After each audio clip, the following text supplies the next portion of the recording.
One of the fastest ways to kill a sale is to become out of rapport with your client. You can do that in a lot of ways. One of my friends said he sent OU football magnets to all of his clients because he's a big OU guy.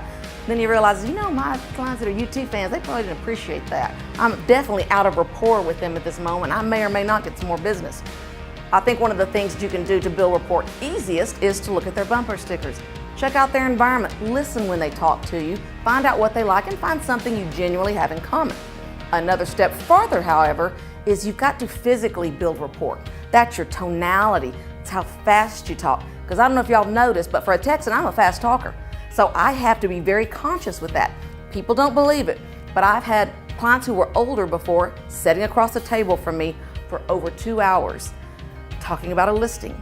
They had been through some rough things. They had lost their adult child. This was a very difficult situation. I promise you, I flipped my phone over, pushed it far away. This was over 2 hours.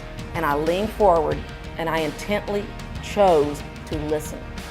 I listened to what they said, I let them talk, and when it was my time to talk, I tried really hard to speak with the same speed and volume that they were using. Now, sometimes I've seen agents do this too. An older gentleman will have to ask you to repeat something. My goal is they don't have to ask me to repeat it but once. Because once I get the clue that he doesn't hear very well, I'm not going to keep talking like this. That's annoying as all get out. Once I realize he's probably embarrassed and doesn't want to keep asking me what I just said. So speak up. You got the clue, put it in your brain, move with it going forward. And Tom Ferry, our wonderful coach, is always saying, I got this energy, I got all this talking, I'm always a happy guy, big Italian family his wife is in.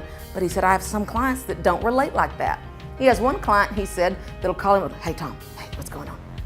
He's like, is this guy being held hostage every time he talks to me? Where is he? What is going on? He goes, but that is what I have to do to be in rapport. He said, and it's hard for me to be walking around in my usual energy being in rapport with this guy.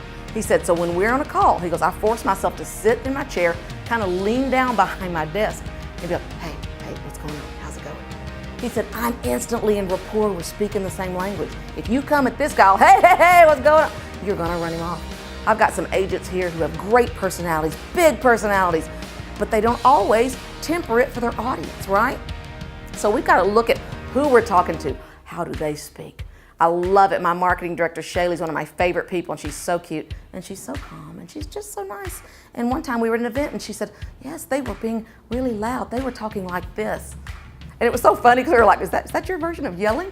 So for her, if I came in talking and blowing and going like this, we are not in rapport. So understand not everybody's the same, and try your best to mirror to make them comfortable, because agents are generally chosen not even based on having the best knowledge, but were they the one that made the customer comfortable. If you make them comfortable, you're going to be chosen. No more killing sales.